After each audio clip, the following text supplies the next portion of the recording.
I don't want to see the clocking in and clocking out, because if you handle it in the right way, you will get more out of those employees, more loyalty, more resilience, because the cycles matter, the time matters, and the connectedness that we create in our workforce matters. And if you don't think it does, you just wait for a crisis and you see how well your workforce sticks together. Welcome to the Optimized Workplace. On today's show, we're welcoming Senior Vice President of Research for the International Well Building Institute, Dr. Whitney Gray. Dr. Gray's impact has been seen throughout the healthcare, design, architecture, and real estate industries for decades, as she leads research supporting best practices in building, design, and operations, community development, and organizational policies that contribute to improved public health for everyone, everywhere. That is amazing. Our topic today is really about promoting a thriving workplace and corporate culture through a well-built environment. So, Dr. Gray, as we welcome you to the Optimized Workplace, so excited to have you on and cannot wait for this phenomenal conversation. Just to give a little backdrop, we've seen so many shifts in the last 24 months. We're coming out of the pandemic. People are trying to get back to work. And even in our, virtual green room, we were just talking about that, right? What employers are up against with the future of work, this hybrid, distributed workforce, just so many different challenges. If you can level set for our audience, what is really the benefit that you see from your landscape, work in the trenches for years now, of having a well-built environment? And how are companies really tackling this in the current environment and economy that we're in today? Well, thank you so much for having me. So I love what you're up to, because when we talk about work in the workplace, that constitutes 90,000 hours of our life. It's one of your highest exposures. We spend 90% of our time indoors, and most places are not designed for your health or for you to work well. And then you wonder why we're burned out. Before the pandemic, we had a global price tag of burnout, over $3 billion. And there were claims that work was killing us. And, keep in mind is that historically, Fran, from an occupational health perspective, we have looked at the hazards in the workplace. So we looked at the biological, the chemical, and the physical hazards. And it's only the last 2 decades that we're dealing with psychosocial hazards. Mm-hmm. The idea that the number one cause of death in construction sites is suicide is something everyone should be paying attention to.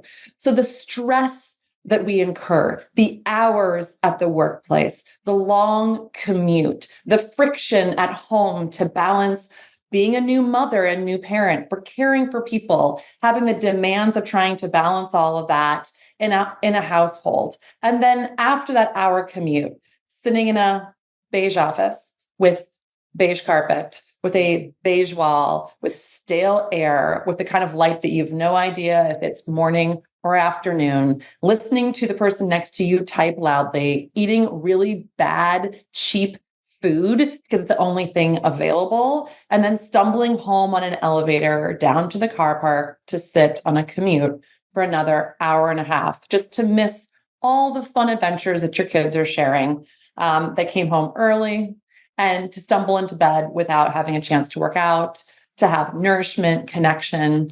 And if you do that every single day for 90,000 hours of your life, are you thriving? Absolutely. And for a lot of organizations, you focus on that you have an employee that you recruited that's very valuable. I'm going to call them a seed. All right. So here's my seed.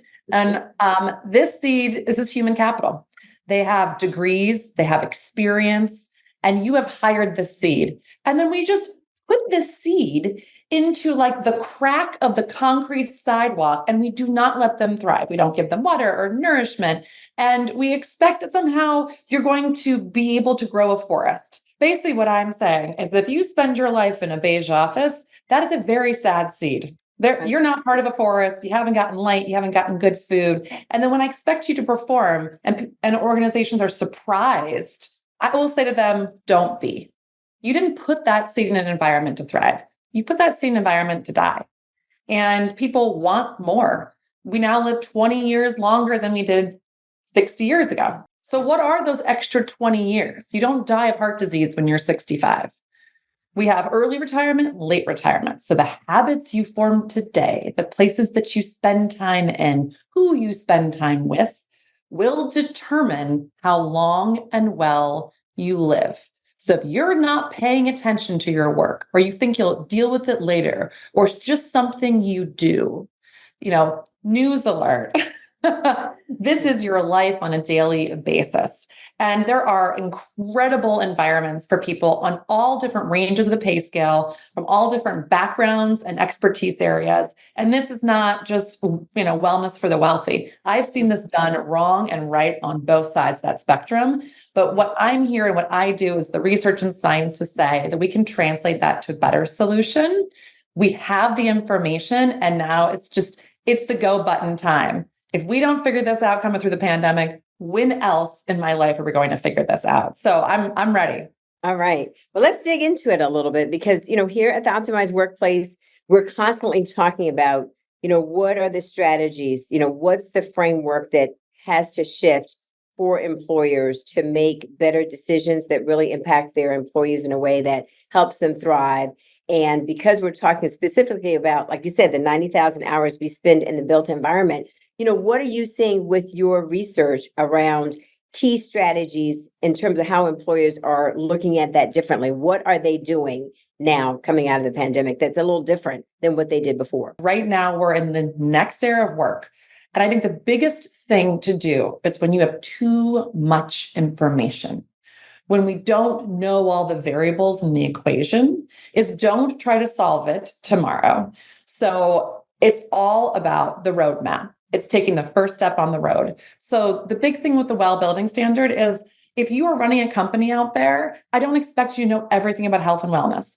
That's what we do. So that's what a certification does. It gives you a roadmap and it's free to download. So no excuses, Fran.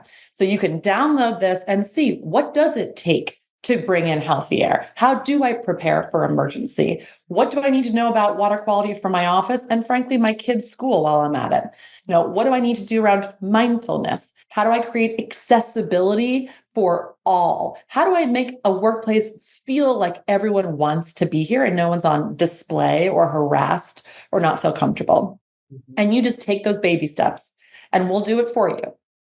And even if you're not ready to hit go today, you can download it, you can read about it, but you can no longer say that you don't know.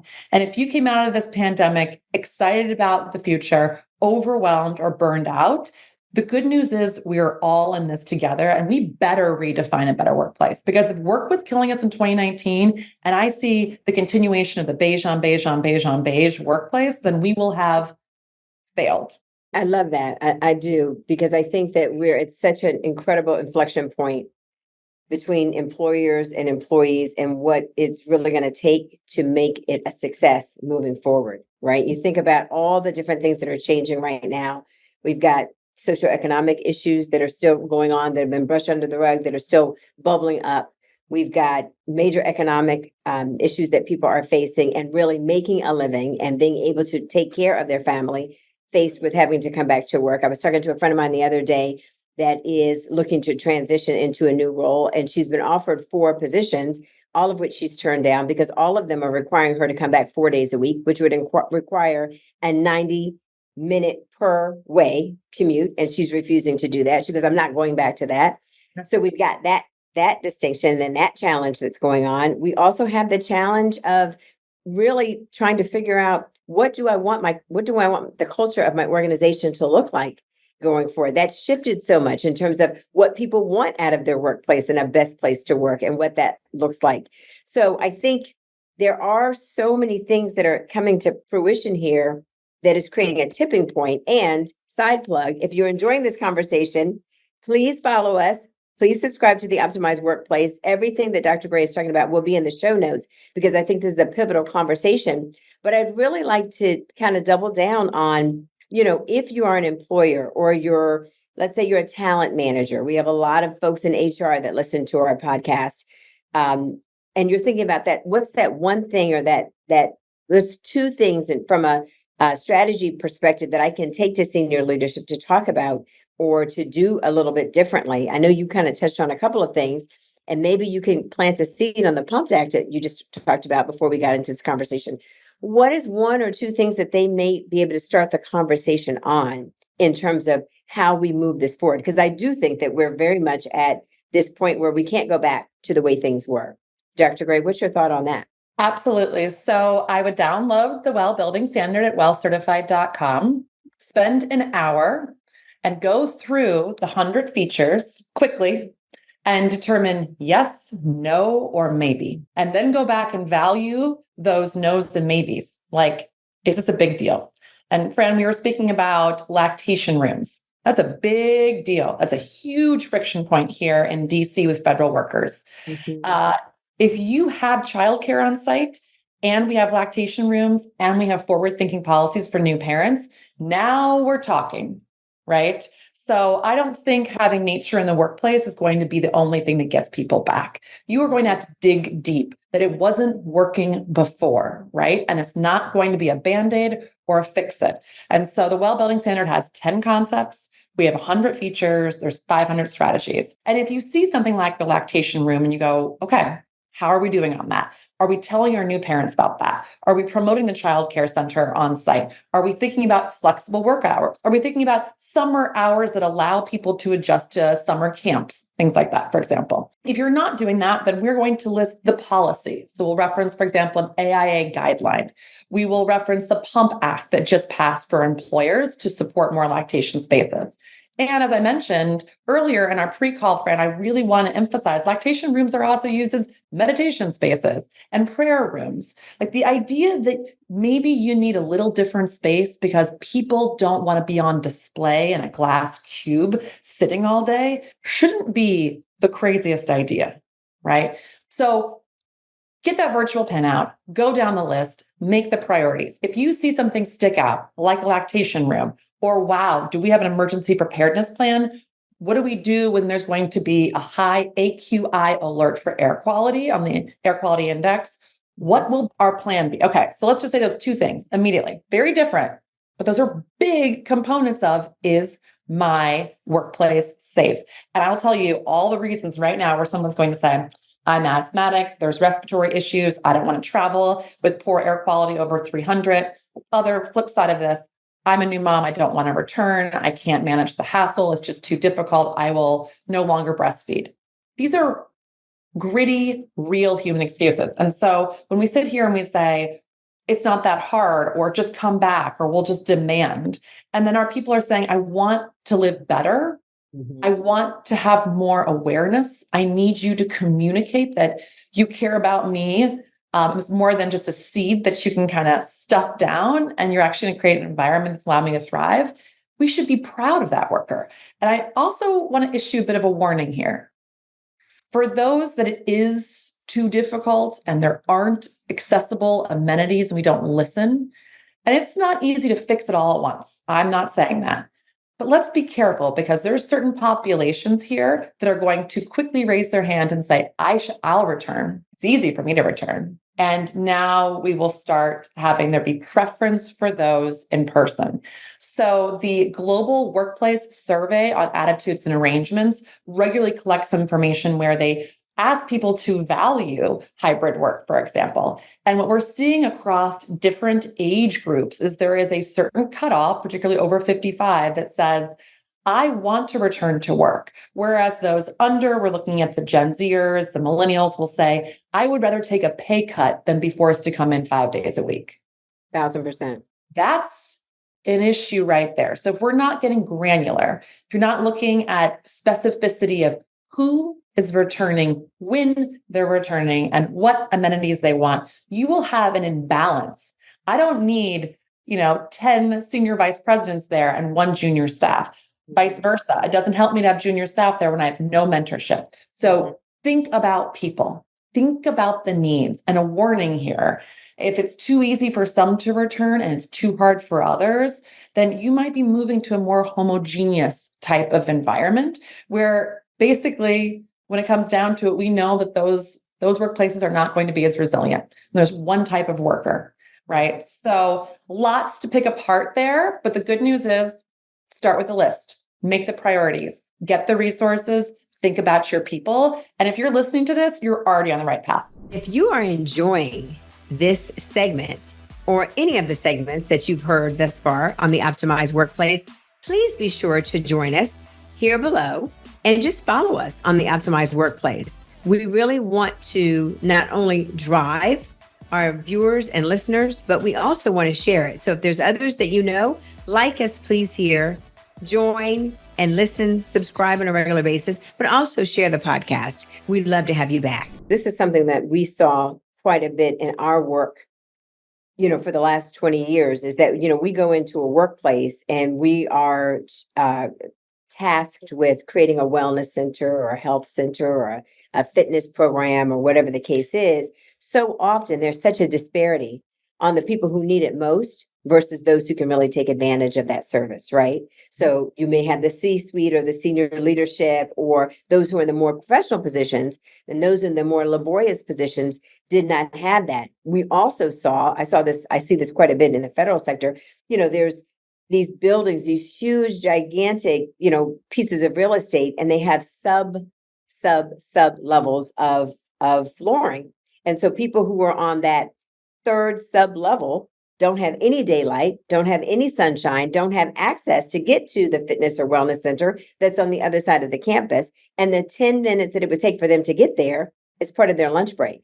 So there's a huge disparity in this conversation, as you just mentioned, around who needs it, who needs to be able to take advantage of it, and how do we make that an equal playing field? And I think this is a great place for us to kind of shift and pivot the conversation.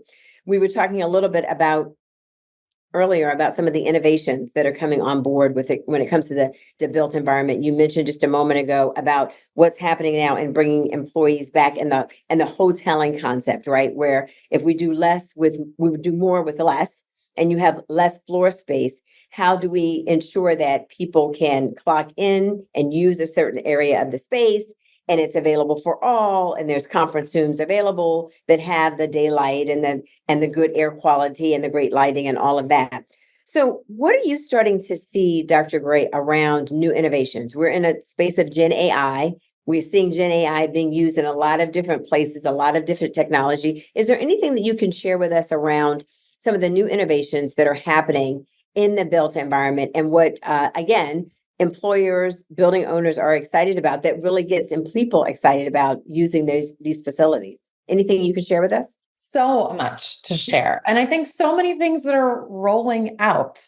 I think one thing I want to touch on is the research with Winchester on the longevity study that demonstrates the longest living people. Sometimes they smoke. I'm not a fan of that one, being in public health. Sometimes they have lifestyles, eat processed foods and, have challenges in working with diabetes. And these are all things that we look at as issues for longevity. But we find out that if they have strong relationships in their life, this actually trumps a lot of other elements. I'm not going to excuse it and say that it's okay to smoke because I'm in public health, but you get where I'm going. Relationships matter. All right, hold that. Next concept is that the Surgeon General, Vivek Murthy, came on to say that loneliness is equivalent to having 5 cigarettes a day. Hold that one. That was 2019. And now we're in a pandemic, and working from home gives me all the flexibility that I wanted and needed, except I don't have relationships and I feel isolated. So to return to work is to also create safe environments where I have relationships. And keep in mind, most people, I think, in the US, when we look at, do they have a home office? Is that home office safe? We're looking at issues of intimate partner violence, particulate matter, musculoskeletal issues. We're looking at tertiary tobacco smoke. So that means that you're not smoking it. Your person or partner is not smoking it in front of you. It's the person that lives next door to you in the building that shares the ventilation system. So the home environment is not necessarily safe at all. Okay, so let's get you back to work. Let's get you to an environment that you can trust. But if that building is empty and unhealthy, oh, we're right back to it. You can demand it all you want, but I, as an individual, want more. So I really think the crux of this is going to be about the future of work will be about relationships and connections. I'm going to say the word connection, and then I'm going to say the other word is time. Is that time has fundamentally changed in value. What we used to think of as equal units, 9 to 5, Monday to Friday, are no longer equal. Those units are more valuable to people on Mondays and Fridays in the summer. They're more valuable to new parents at 5 p.m. So you're going to have to negotiate those units differently. There's times of the year that are more valuable to have off in summer months than in the winter months after Christmas. There are peak times that we episodically will rise and then after recover. So I gave you a lot. Now let's go into innovations. So what are we seeing from workplaces that are figuring out, wait a minute, being isolated, being lonely doesn't work. Connections are key. Resilience in the workforce is key. And I need to figure out how to get the most out of my workers at maximum time. And that is some of the work that we're seeing with brain health research. I really love what's happening in the space where you look at neurodiversity or neuroinclusion. Particularly because we're just recognizing that we don't all think and work the same. If you already paid for that seed and you already paid for a healthy environment for people to connect, I need to maximize their brain health to launch them into being successful. So what does that mean? We have new design strategies. So this is coming out of Texas. HKS is doing some really incredible work with brain health research. We see HKS stepping in to lead the work, as well as Perkins and Will, on neurodiversity and neuroinclusion. So we're looking at design strategies that help us understand how we can sprint, how we can recover, how we can focus, right? This is critical. And then on the side of the work that we do with Well is that we are going to put a certification on the side of your house. And that is going to demonstrate, I saw your house, the side of your building or the side of your home, actually, it's going to say you are certified. So it's safe for you to return. We've taken care of it for you, and you get to be there with the people that matter. So the companies that are also looking at technology around connection is interesting. And finally, technology around detection. Okay. So my time matters. Tell me my place is safe. Tell me that what you're doing, that when I come there, people will be there that I want to be with. And those are ways that we're using technology more proactively to address isolation, to address relationships, to address how we focus and how our brain works. And if this sounds like a lot, it is, and it's awesome. But let's rethink that maybe the commute time isn't worth it for your senior executive for 2 hours because I'd rather be home with their kid. Or the president of your division's mom or dad is very ill right now, or dear friend, and they need to take an hour off. I don't want to see the clocking in, clocking out, because if you handle it in the right way, you will get more out of those employees, more loyalty, more resilience, because the cycles matter, the time matters, and the connectedness that we create in our workforce matters. And if you don't think it does, you just wait for a crisis. And you see how well your workforce sticks together. And if you're unfamiliar with a crisis, you might examine the last couple of years with COVID, even the wildfires, things like that, where you see this, a dispersion, right? The economy, the fluctuations. And I have countless case studies coming from major consulting firms where they come in when it's too late. So it's a lot. We're up to a lot. But I think those are some of the major themes that I'm really tracking is if you study humans and you study work, we can do better. And some of the greatest firms are understanding that technology and research can drive better productivity, focus, and better use of time and connect people. This is amazing. I think I'm going to go back and listen to this episode again. I love those research pieces. Those were golden nuggets, folks. If you didn't catch those, hit rewind and go back and catch them again, because I think Dr. Gray touched on something so powerful. Sometimes it's just understanding. You have to sit back with the information, digest it, give yourself a chance just to reflect, meditate on, okay, so what does this all mean for me? What does this all mean for my organization? I think one of the best things you said, which I have said for decades in working with clients, you can't do it all. It's really one step at a time. It's those making small incremental changes in your space, in your workforce, in your culture can make huge impacts and implications down the road. But you really have to figure out, where do I need to start? Because no company is the same, right? No home is the same, no building is the same. So you really have to figure out what the shift is, what the lens is first that makes most sense for you, and then make the application of that. So as we start to tie this all together, Dr. I've so enjoyed this conversation. We definitely have to have a round two because I think there's so much more. You mentioned, I want you to drop the seed. I know that we're going to date this episode, but still drop the seed on the policy event that's coming up around the built environment. And then I have a part two with that. Is there anything that you're super excited about with IWBI this year that you would like to share? Absolutely. Well, thank you so much for having us, Fran. Thank you for what you do. I think the idea that work could make us healthier is really powerful. And I know that's what you're up to. So I welcome everyone listening to this to join the International Well Building Institute. We have a forum. It is free. So you can learn a little bit about our work with the Well Building Standard. But that's not why we do what we do. That's the what. That's the product. That's the certification. The why is much bigger, which is to create healthy places for everyone, everywhere. So if that resonates with you, if you're seeking out inspiration or knowledge or education or a community, please join us. I was a student doing this work, just trying to find others that thought like I did. And I think it's really isolating. Many of you listening may be that one person in the organization. So I want you to know that you're not alone and you can find others that are up to big change. Even if you can't do it all, to your point, Fran, today, you can find others and take those steps and learn from them. So please join us on the forum. Please search me out on LinkedIn. I love hearing from you folks. I just love, we're in the ether, I love to connect and keep the dialogue going. And then come visit us in person. We are launching a series of summits around the world. So we are coming to you. We are in so many countries around the world, over 130 countries. And so we are hosting summits in most of our major regions across India, Japan.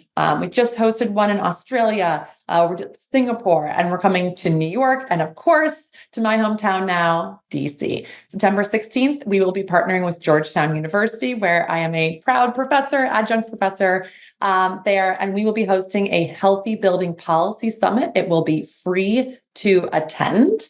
And please do check us out and join the conversation in any and every way you possibly can, because we would love to have you. And this is a movement, and we get energy from others, and we have to step up and in.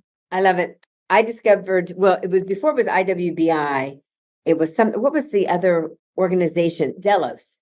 Yeah. I discovered this in 2012. A buddy of mine, to your point, was doing this. And she goes, Fran, they're doing something around well buildings. I don't know anything it's about, but why don't you come to this conference? And it was being held in downtown Washington at the time. It was either 2010 or 2012. And it was just amazing. But like you said, it can be so isolating because you can think, is there anybody else that's thinking like I am? And once I discovered it, I never stopped. And I just continued to receive more information and more training and education. So I think what IWBI is doing is incredibly magnificent because you really are making a major impact on people's lives, more than people realize. You go into a well building today, if you see that little stamp, that means that the designer, the architect, the building facility management, HR all came together to make sure that that healthy building served your life. And that's the impact that they're making in this organization. And I love it. I'm a part of it, but I also love it because we work so hard to make sure that people are taking care of themselves. And to know that the built environment can nurture you as well is amazing. Can I challenge everyone listening? So we need you, so we translate the research into strategies of well. And I remind everyone, we stand on the shoulders of giants. I mean, this is years in the making. There's so many of you out there that have done this work that we build on.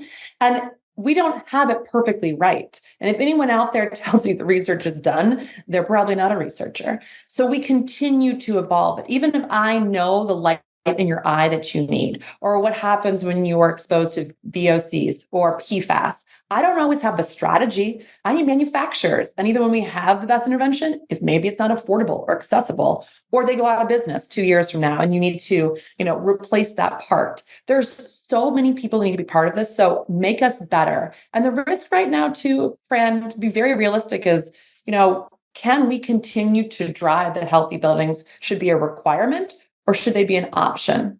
So we're up to a good fight right now. And this isn't easy at all. And I want the conversation, just like sustainability, to move from it being optional to just having it be standard practice. And so I think more than anything right now, if you're listening to this, share this with 3 people in the next week. Ask them about their offices. Ask them if it's healthier, if they even know. And you did ask me, Fran, a minute ago what I'm excited about this year. And I'm extremely excited about Well for Residential. We just launched. We're taking it to your home. And when I told you earlier, I said, sit there with your checkbox and say, am I doing this? Am I not doing this? So I just moved, and I'm sitting here reading it, living it, and it's humbling, to think about all these different components of how we create healthy spaces for the ones that we love, and I'm a small child. So, we're really up to taking health into homes. And I want everyone to be part of this. I think as much as I love working in the corporate commercial space, which I do, I adore it. I think there's something about the home that we just humanize health, and it feels like we need to protect our home and the people that we love. So I think the message is really personal, and I'm really excited to also step into some incredible work so that we can bring well to your home, to your workplace. And we absolutely need you to make this better. So thank you so much for what you do. Thank you. Dr. Gray, thank you so much. This has been a powerful conversation. And I think that's a great place to leave folks to really reflect. What does your space, whether it's your workspace at home, workspace at work, what does it look like and how is it serving you? So please take her advice.